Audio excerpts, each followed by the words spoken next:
aromático por referencia es el ácido benzoico. Ustedes pues ya lo conocen, ¿sí? Lo vimos cuando vimos los aromáticos, que es este que tenemos aquí.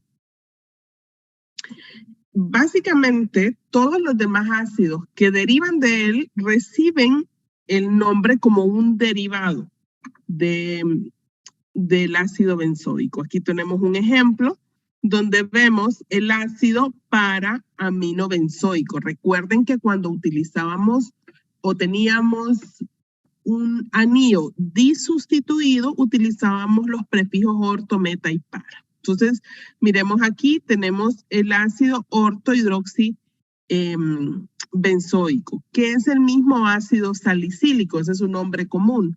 Y tenemos aquí el ácido parametilbenzoico, que es el mismo ácido paratoluénico.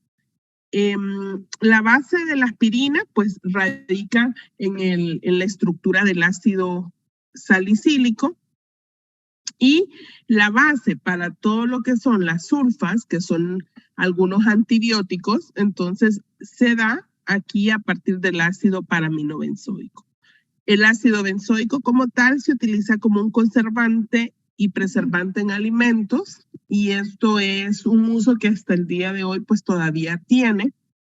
Y la diferencia entre lo que son los ácidos aromáticos y los ácidos cíclicos es que en el caso de los ácidos cíclicos, donde vemos que tiene un ciclo y no es un anillo, el nombre que utilizamos en la terminación es el nombre carboxílico. Entonces, aquí, por ejemplo, usamos el prefijo ácido, tenemos el ciclo, que sería ciclohexan, quitamos la O del alcano o del alqueno, si fuera el caso, y agregamos la terminación carboxílico. Esto es algo parecido al nombre de los aldehídos. Si ustedes recuerdan, cuando nombrábamos aldehídos cíclicos, decíamos, por ejemplo, ciclohexano carbaldehído. Entonces aquí es ácido ciclohexan carboxílico.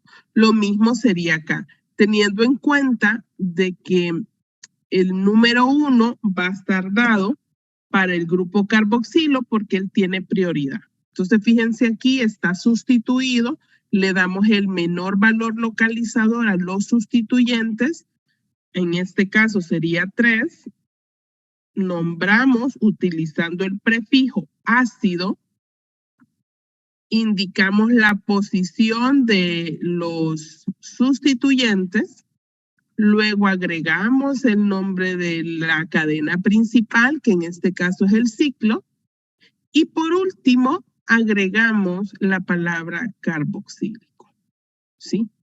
Entonces aquí el nombre sería ácido 3,3 dimetil ciclohexan carboxílico. Yo sé que ahorita suena un poco complejo, pero a medida se vayan acostumbrando a utilizarlo, van a darse cuenta que es bastante sencillo. Utilizan la misma regla de nomenclatura que hemos venido utilizando en los alifáticos y en los salicíclicos, nada más que aquí solamente vamos a tener que anteponer esa palabra ácido y agregar la terminación carboxílico. Bien. Tenemos casos donde también existen ácidos dicarboxílicos simétricos. Los ácidos dicarboxílicos simétricos son aquellos que tienen 2 grupos carboxilos y esos 2 grupos carboxilos pues los hacen tienen características bien particulares, son bastante polares, o sea, se disuelven muy bien en agua y tienen usos muy importantes. De acuerdo a la nomenclatura IUPAC, nosotros utilizamos para ellos la terminación dioico, que es la que les acabo de marcar aquí en rosado. Entonces, tenemos aquí algunos nombres comunes, que es la forma en la que se utilizaban antes de la nomenclatura IUPAC. Entonces voy a marcarles en naranja el nombre común, ¿sí? Y vamos a ver sus nombres en la nomenclatura IUPAC. El ácido oxálico, si ustedes recuerdan cuando vimos un poquito del origen de los ácidos, lo encontramos en la espinaca y es el responsable del sabor amargo de la espinaca. En el nombre real, bueno, ese es el nombre común, pero el nombre de acuerdo a la nomenclatura IUPAC es el ácido etanodioico. Entonces, fíjense ustedes, tiene 2 grupos hidroxilos, solamente tiene, carboxilos, solamente tiene 2 carbonos y así sucesivamente todos los demás que vamos a ir viendo, vamos a ver que aumenta su cadena de carbonos aquí, ¿sí? Entonces, fíjense, aquí tenemos el ácido malónico, que es un ácido propanodioico. Entonces, quiero que se fijen que estamos utilizando la terminación dioico y no estamos utilizando números para poder indicar cuál es la posición de esos grupos. Ahora, ¿por qué? Yo les pregunto, no usamos localizadores para estos grupos. A ver, ¿alguien que me diga?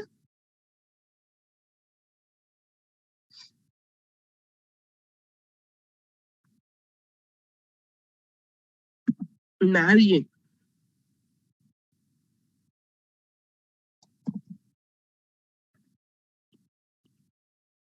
Hola. Alguien que me diga por qué razón no estoy utilizando localizadores.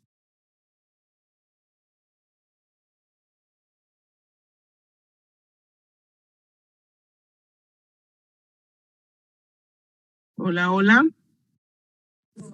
Porque está los extremos. Así es, porque el grupo carboxilo, recuerden ustedes, es un grupo que siempre va a estar en carbonos primarios. Y por lo tanto, cuando yo digo que es dioico, significa que uno va a estar en el carbono número 1 y en este caso el otro va a estar en el carbono número 3. O sea, yo ya sé que van a estar en los extremos de la cadena. Entonces, no es necesario escribir el localizador. Por eso no escribo el localizador para el grupo funcional. Pero si hubiera un sustituyente, sí tendría que escribir cuál es la posición de ese sustituyente, dándole el menor valor localizado. Ahora, veamos el siguiente. Tenemos el ácido succínico. El ácido succínico es el ácido butanodioico. Fíjense ustedes, tiene 4 átomos de carbono y en los extremos tiene 2. Ahora, miren el ácido fumárico. El ácido fumárico es un isómero del ácido maleico, ya que los dos son ácidos con 4 átomos de carbono. Sin embargo, uno es un isómero trans y el otro es un isómero cis. Fíjense entonces que en la posición número 2, que es lo que me está indicando aquí ese número, yo tengo un doble enlace. Ese número 2 lo que me está indicando es el doble enlace. Entonces, el ácido trans 2-butén dioico, miren, es el que me está indicando que en el carbono número 2 yo tengo, fíjense ustedes, este es mi carbono número 2, un doble enlace. Sin embargo, ¿por qué razón uno es trans y el otro es cis? Fíjense las posiciones de los grupos. Entonces, tengo un grupo aquí en posición o como isómeros trans y aquí como isómeros cis. Están los dos en el mismo lado de la cadena, diferente al ácido fumárico. Y esa pequeña diferencia, que ustedes han de decir, bueno, eso no es tan importante. Fíjense ustedes que a nivel de la nomenclatura común les da 2 nombres diferentes. Y esos 2 nombres diferentes es debido a que tienen propiedades diferentes también. Ahora, uno puede ser más tóxico que el otro, ¿sí? Pueden ser mezclas racémicas donde podamos encontrar los dos, pero al momento de purificar, pues vamos a tener que separar uno de otro, ¿sí? Y el poderlos diferenciar también permite establecer propiedades incluso más adelante a nivel farmacológico. Entonces, cuando nosotros tenemos compuestos orgánicos como estos, que son isómeros, ¿sí? Pero que quieras o no, pueden presentar propiedades diferentes, tenemos que tener muy presente cuál es qué es lo que hace la diferencia entre uno y otro. Si ustedes se fijan acá, si yo llego a eliminar, por ejemplo, la referencia cis y trans, ustedes tienen, tanto para el ácido maleico como para el ácido fumarico, el mismo nombre, ácido 2-butendioico. Hasta ahí, pues yo no les estoy dando ninguna referencia en particular. Ustedes podrían decirme son lo mismo. Pero si yo quito eso y lo dejo como isómeros, ustedes tienen que tener pues presente que esa diferencia radica en la posición entonces en la que se encuentran los grupos carboxilo. Y es importante, como les digo, desde el punto de vista farmacológico. Tenemos el ácido glutárico, que es el mismo ácido pentanodioico, y el ácido adípico, que es un componente importante del nylon 6.6. El nylon 6.6 es básicamente una fibra sintética que se utiliza hoy en día no solamente para el área textil, sino que también para el área de la salud. Todo lo que son estas suturas que se utilizan en cirugía. Entonces, fíjense que algo importante, que tal vez ustedes en este momento pues no logren ver la aplicación, pero por ejemplo los que estudian odontología, cuando vean, no sé, bueno, sus maestros, pero en cirugía, por ejemplo, hoy en día, y también las que estudian enfermería, que el día de mañana quieran hacerse instrumentistas, algo importante con el tema de las suturas es que existen fibras naturales como la seda y existen fibras sintéticas como el nylon. Ahora, el nylon existen de diferentes grosores. Y esto también para los demás, cuando les toque que les hagan algún punto por ahí, Dios no lo quiera. El grosor del nylon pues va a definir también el tipo de sutura que van a hacer, pero fíjense que existen estudios, y esto es un estudio que se hizo multidisciplinar con personas con profesionales de microbiología, de odontología, estudiaron y vieron que la mayor parte de problemas post cirugía se daba cuando utilizaban fibras naturales. Ahora, ¿por qué sucede esto? Porque la fibra natural, que es una fibra de seda, por ejemplo, viene enrollada. Miren, no soy muy buena dibujando, pero viene enrollada. Imagínense que esto es una trenza, ¿no? Entonces, bueno, no es una trenza, pero imagínense que es una trenza a nivel microscópico. Entonces, al ojo humano, esto se ve como una fibra así, pero de manera microscópica tiene esta trama, que es como una trencita muy chiquita, para hacer que la fibra de seda sea más resistente. Entonces, en esos puntos, ahí vamos a ponerlos en azul, se quedan suciedades que generan después el desarrollo de bacterias. Entonces, han encontrado que hay menos daño o menos lesiones o hay menor complicaciones postquirúrgicas cuando utilizan hilos de nylon. ¿Por qué? Porque el nylon es una fibra sintética que realmente a nivel microscópico es una sola fibra, es un solo hilo. Entonces, eso mejora también el tiempo de ¿cómo se llama? De recuperación del paciente. ¿Por qué es importante esto si estamos en química orgánica? Porque entonces el conocimiento que ustedes adquieren en cuanto a lo que son los materiales les ayuda también a montar estudios de investigación.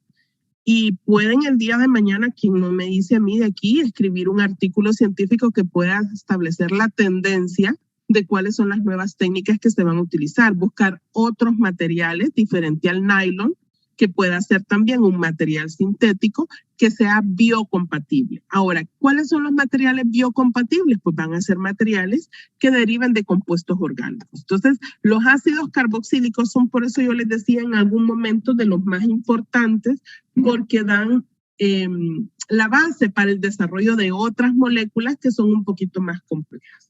Aquí tenemos otro grupo de compuestos, también derivados de los ácidos, que son dicarboxílicos con cadenas no simétricas. ¿Qué sería una cadena no simétrica?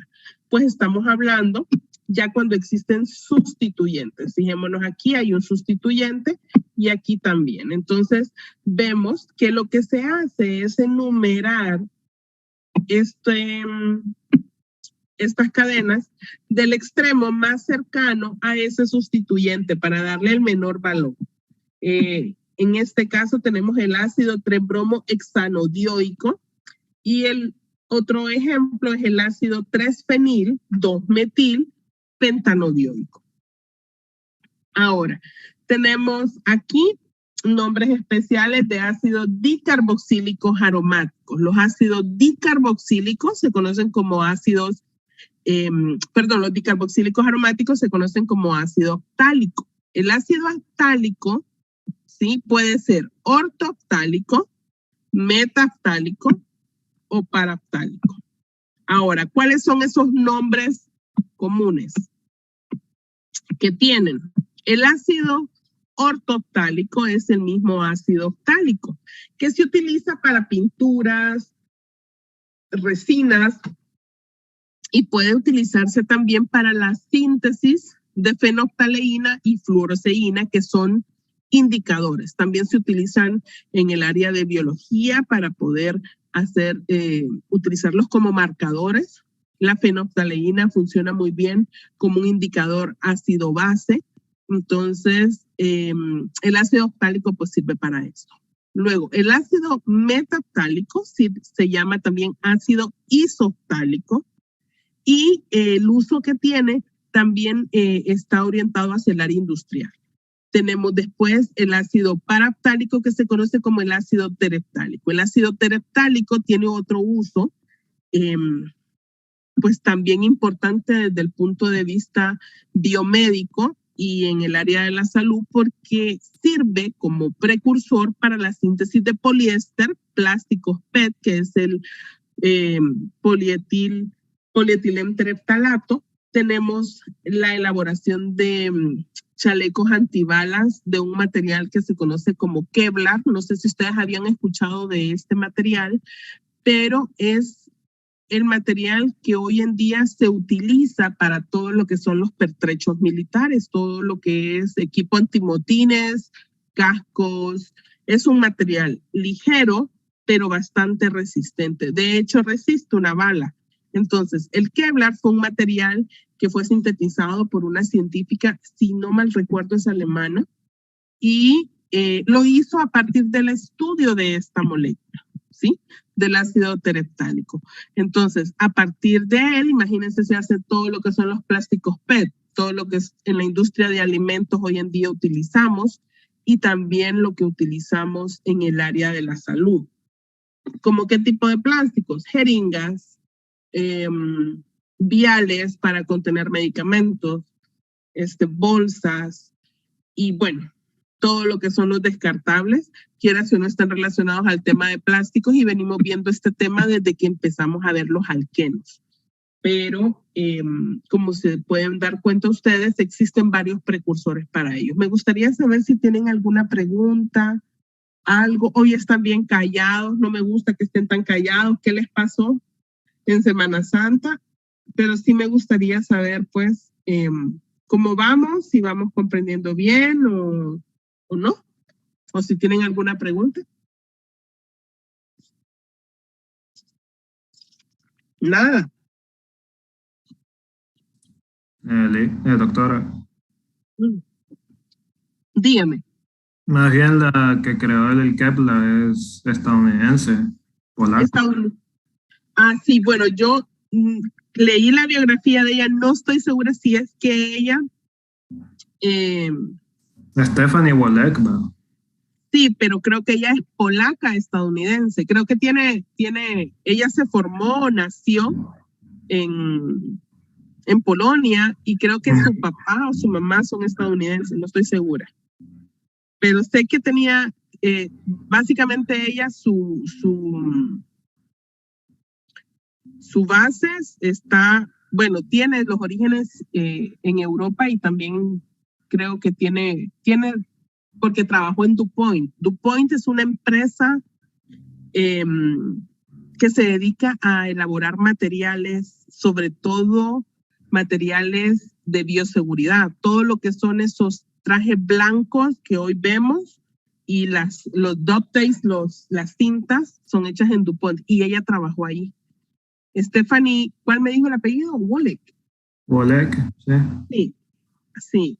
Y realmente fíjense que esta fibra, o sea, así como muchos descubrimientos, pues surgió así de una forma un poquito, ¿qué les digo? No era el objetivo que fuera utilizada como material para elaborar chalecos antibalas. La verdad, ella andaba buscando un material bastante resistente y resistente para las altas temperaturas. Pero bueno, terminó con el Kevlar, que es una fibra bastante flexible y hoy en día, como les digo, sigue siendo utilizada, es utilizada y eso trae muchas ventajas porque trae flexibilidad a quienes utilizan este tipo de trajes. Y le agradezco, Yamil fue, ¿verdad?, quien me habló. Sí, sí. Sí, doctora. Gracias, sí, por el aporte. Porque, como les digo, a veces son cosas que tenemos a diario o las vemos y no nos damos cuenta, ¿verdad?, de dónde salen. Entonces, es importante tenerlo presente y fíjense ustedes la molécula que ustedes podrían decir, bueno, yo la veo sencilla, no representa mayor, no se ve como muy compleja, ¿verdad? Pero nos da materiales con esas características. Les prometo traerles para la próxima clase algunos ejemplos del uso y de la resistencia que tiene el Kevlar, porque la verdad es que es bastante interesante. Veamos ahora un poquito del resumen con respecto a las propiedades físico-químicas.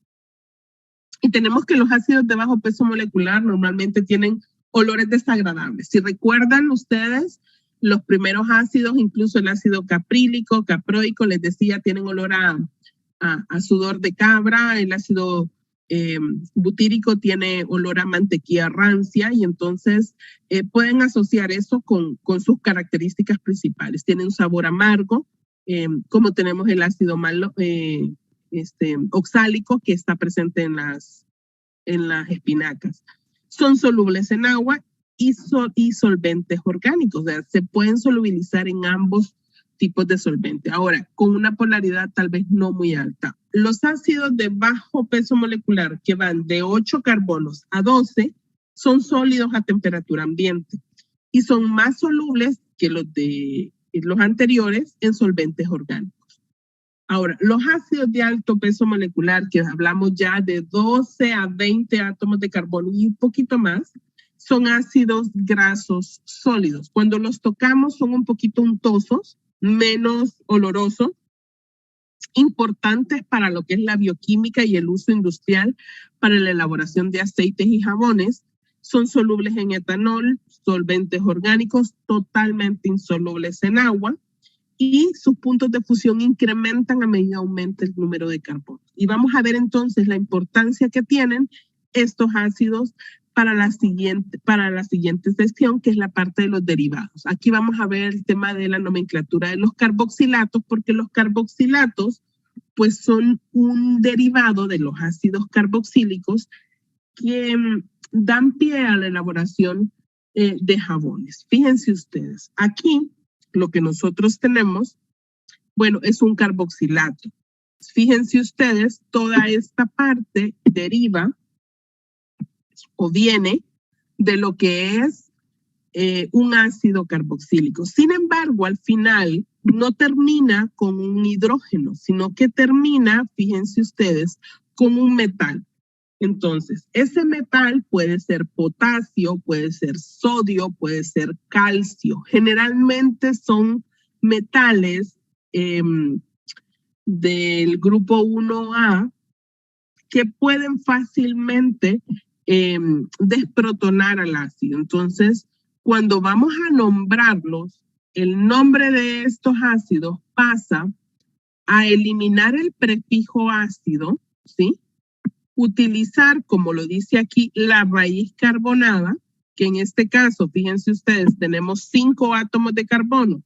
¿De dónde empezamos entonces a contar? Miren, tenemos 1, 2, 3, 4 y 5. Entonces, pentano, ¿no? Recuerdan del alcano. Pero aquí vamos a agregar entonces el sufijo o ato. Bueno, yo aquí lo tengo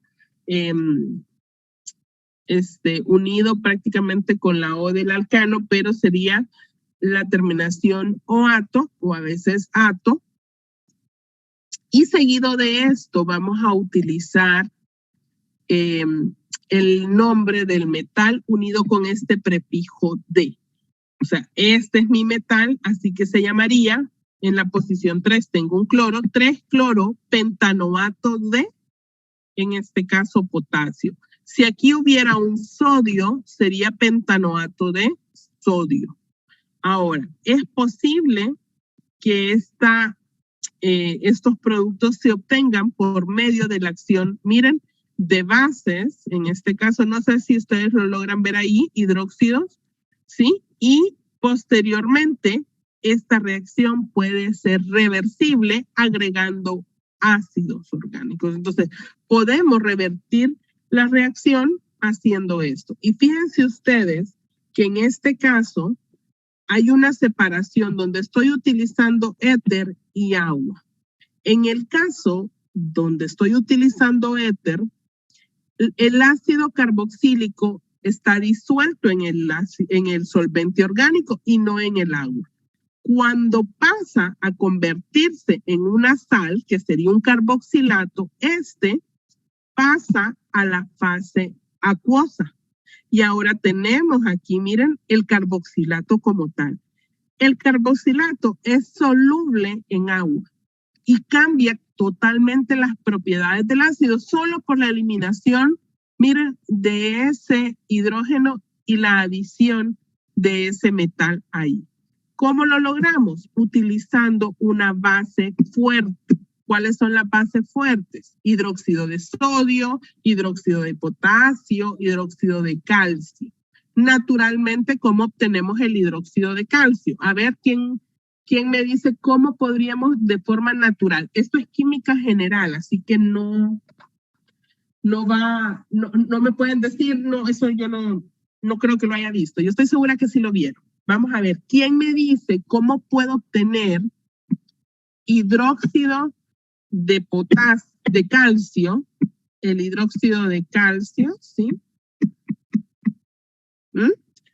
¿Cómo lo puedo obtener? Espérenme que no me raya bien el lápiz. ¿Cómo? De forma artesanal, empírica.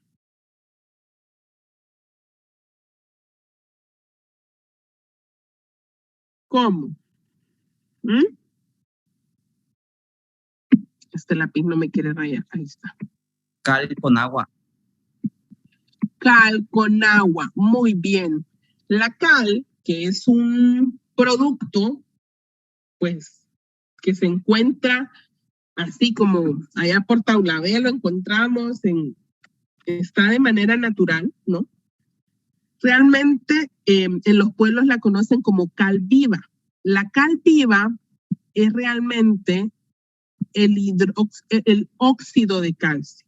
Entonces, cuando usted al óxido de calcio le adiciona agua, que es cuando la llaman la cal apagada, se convierte, es apagada, voy a poner. Así la llaman en los pueblos. Yo no sé si ustedes la conocen por otro nombre. Si la conocen por otro nombre, me dicen. Y esta es la cal viva. Cuando se le agrega agua, de hecho, se da una reacción exotérmica. Se genera mucho calor, incluso empieza como a hervir. Y finalmente el producto que obtenemos es hidróxido de calcio. Ahora, van a ver que esto que de manera artesanal se obtiene, tiene una base científica y en los pueblos lo utilizan incluso la cal para hacer jabones, pero ya vamos a ver esa parte, que tiene que ver con este proceso. Vamos a ver primero el proceso y luego vamos a entender por qué en los pueblos, así de manera ancestral, digo yo, las abuelitas pues tienen esa receta y por qué les funciona.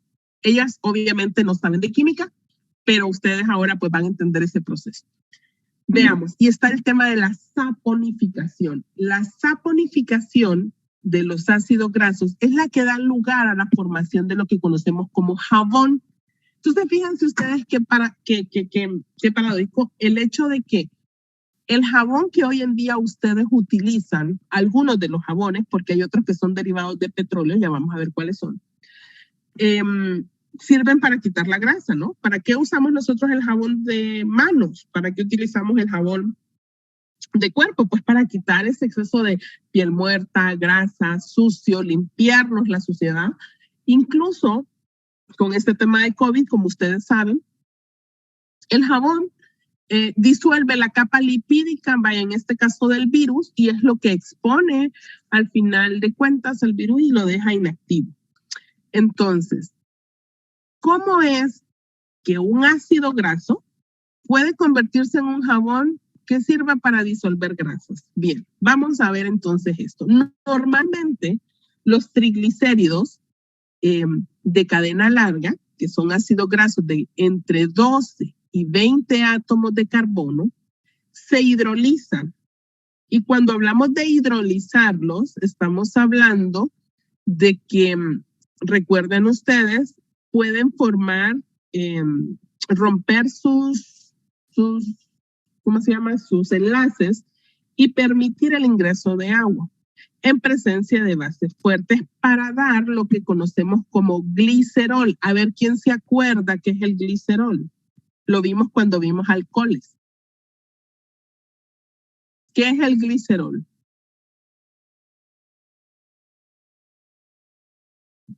Nadie.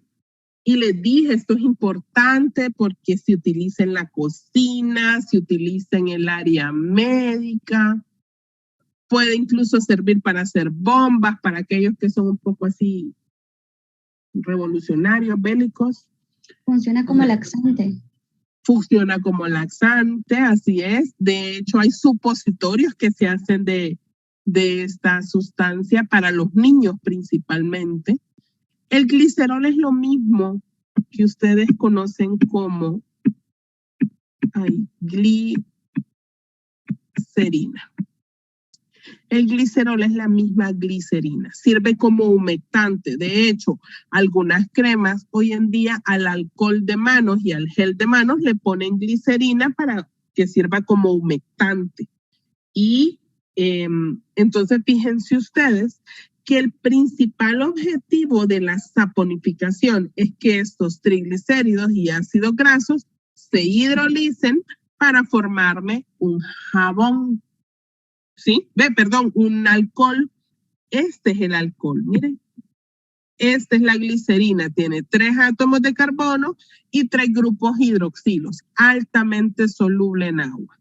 Ahora, como subproductos se forman las sales de carboxilato. Y esa es una mezcla conocida como jabón, es lo que ustedes conocen como jabón. Entonces, los carboxilatos son el segundo producto del proceso de hidrólisis de los ácidos carboxílicos, de los ácidos grasos. Entonces, la saponificación como tal da 2 productos, da jabón y da glicerina. ¿Cuál es el metal que podemos utilizar? Sodio o potasio. Normalmente utilizamos una base, fíjense aquí me sale el metal y me sale el hidróxido. Entonces puede ser hidróxido de sodio o hidróxido de potasio porque son las bases fuertes. Ahora, el hidróxido de calcio es una base fuerte, pero es menos eficiente que el potasio o que el sodio. Ahora, se aplica un poquito de agua, fíjense ustedes, y se aplica un poquito de calor. Entonces, agregamos ¿a qué? A la grasa o al aceite, hidróxido de sodio, hidróxido de potasio, lo que tengamos, un poco de calor y agua. Se mezcla y entonces vamos a ver 2 productos. ¿Cómo se van a ver esos 2 productos? Se va a ver en el fondo una masa sólida, ¿sí? O como viscosa, que va a ser el jabón, y encima se va a ver un sobrenadante.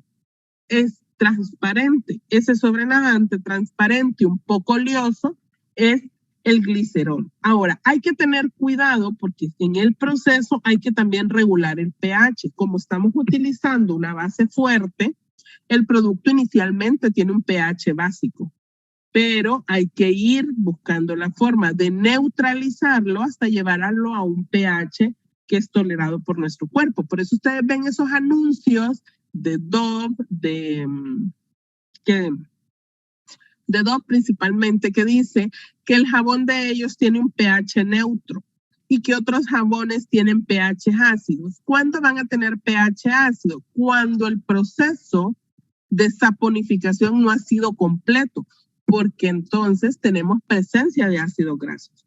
Y hay otros jabones que son básicos, que son esos que cuando se los utilizan les arde la piel o les irrita, que tienen un pH básico por el exceso de hidróxido que se ha utilizado. Entonces, fíjense ustedes que lo importante o la importancia que tiene este proceso hoy en día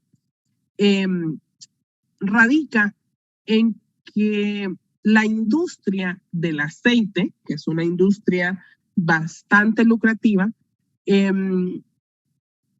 aprovecha no solamente las grasas o el aceite para fabricar productos que van a ser utilizados en la industria de alimentos, en la industria cosmética, sino que también el subproducto de ese proceso lo utilizan para hacer jabón y glicerina. O sea, realmente ahí no pierden nada. Yo no sé cuántos de ustedes han tenido la oportunidad de ir. Antes en la presencialidad yo siempre me hacía el propósito de hacer un viaje con mis estudiantes. Me encanta hacer viajes con mis estudiantes. Y íbamos a una empresa en tela que se llama Jaremar. No sé si la conocen o alguien ha tenido la oportunidad de escuchar de ella. ¿No? ¿Tenemos alguien de tela aquí? Nadie. O de Trujillo, de allá de donde siembran la palma africana. Pues bueno, les cuento. Esta empresa es una empresa transnacional, son los responsables de procesar lo que es el coquito de la palma y extraen aceite y en sus procesos ellos obtienen el aceite pues vegetal que se vende comercialmente aquí en nuestro país y también lo exportan. ¿Para qué lo exportan? Para empresas que se dedican a hacer champú, que se dedican a hacer acondicionadores, industria de alimentos que hacen galletas y el subproducto, la grasa la dividen en dos. Lo que nosotros llamamos manteca, ¿sí? Lo convierten en estearina. La estearina es lo que ustedes conocen como margarina. Y la margarina, ellos la obtienen en el mismo proceso. Separan, pues, de esa primera extracción, el aceite y la grasa, o sea, la grasa, no sé, la manteca. La grasa, bueno, no es manteca, es grasa. Y esa grasa la vuelven a procesar y obtienen entonces la margarina y la manteca. Ahora, siempre queda como un desecho del proceso y ese desecho del proceso ellos lo reprocesan, por decirlo así, y lo convierten en jabón. Y del proceso de obtención de jabón obtienen también glicerina. Entonces, miren, es un proceso súper interesante, muy bonito para fines prácticos, también para conocerlo. ¿Por qué razón? Porque ustedes hoy en día van al supermercado y escogen cualquier jabón, el que les guste por el olor, por cómo se siente, pero muy poco pensamos en esto. Y fíjense que en los pueblos, antes de que existiera todo este tema comercial, hacían el famoso jabón de pelota o jabón de manteca de cerdo. ¿Cómo lo hacían? Agarraban, hacían los chicharrones la grasa que les sobraba de los chicharrones, le agregaban cal o le agregaban ceniza, cal y ceniza, y lo ponían a hervir hasta que se les hacía la masa viscosa. Una vez que tenían la masa viscosa, hacían entonces ese proceso. Me gustaría saber si alguno de ustedes alguna vez ha tenido la oportunidad de ver cómo se hace ese jabón en alguno de los, no sé, tal vez han tenido la oportunidad de visitar algún lugar donde han visto que lo vendan también. En el mercado lo venden, de hecho lo recomiendan porque dicen bien hidratado el pelo. La única desventaja que tiene es que huele bastante mal porque huele a manteca. Y esto es porque el proceso de saponificación no se completa, entonces queda algo un poco de grasa por ahí. ¿Alguien ha tenido la oportunidad de verlo? En el laboratorio de química orgánica de la clase nos pusieron a realizar jabón con lejía y aceite usado, aceites esenciales. Así es. Ese es el proceso precisamente de saponificación. Ahora, lo más interesante del proceso de saponificación es que usted puede utilizar cualquier grasa, sea de origen vegetal o de origen animal. ¿Por qué razón es importante esto? Porque nosotros podemos darle uso entonces a todos esos aceites o establecer un proceso tal vez para evitar la contaminación ambiental. Por ejemplo, imagínense todo el aceite y la grasa que sale de los restaurantes de comida rápida. Pues prácticamente hoy en día no se hace mucho y las regulaciones desde el punto de vista medioambiental es que, bueno, lo tiran a la alcantarilla y ahí se fue a mezclar con el agua allá y contaminan. Pero pueden plantearse procesos que sean más sostenibles utilizando ese aceite para la elaboración de jabones. Fíjense, aquí les estoy mostrando cómo se ve el jabón de pelota. Miren, ahí sale, ¿cómo que se llama esta muchacha de HCH? ¿Cómo que se llama? Carolina. Promocionando un jabón de pelota, así lo venden. Se ve bastante feo. Miren, así lo producen en los pueblos. Y fíjense, lo blanco es la cal, ¿no? El resto es la grasa y le dan ahora la forma después pues de pelota, que es lo más fácil para manejar. Ahora, ¿por qué ustedes agregan aceites esenciales, por ejemplo, al experimento que usaron en el laboratorio? Lo hacen pues para agregarle olor y que sea agradable, porque originalmente el jabón no tiene olor. Entonces hay que agregarle olor, le pueden agregar color. Bien, por hoy nos vamos a quedar aquí. Los dejo con la capsulita pues del jabón de pelota, que es algo que en Honduras, como les digo, se hace, es algo artesanal, lo venden y es parte de nuestra cultura. Entonces eso, desde el punto de vista científico, normalmente lo hacen personas que por tradición han aprendido a hacerlo, pero su base está y radica precisamente en esos procesos industriales. Que hoy en día pues nos permiten a nosotros obtener los jabones que utilizamos o que compramos normalmente. El día de mañana vamos a tener clase y vamos a continuar con este tema de saponificación y vamos a hablar de cómo la saponificación también se ve en procesos cadavéricos, en el área forense. Entonces, va a estar interesante la clase de mañana. Nos vemos el día de mañana, ya son las 8. Y espero pues que el día de hoy hayan aprendido algo que haya sido de interés para ustedes. Así que el día de mañana nos encontramos nuevamente. Deseo que tengan un buen día, que pues puedan aprovechar. Ya la unidad 7 está abierta. Voy a habilitarles las actividades al final de esta semana para que podamos recuperar y vamos a hablar el día de mañana de las nuevas fechas para entrega de los trabajos que tenemos pendientes. Así que, bueno, les deseo un feliz día, chicos, y nos vemos mañana. Gracias.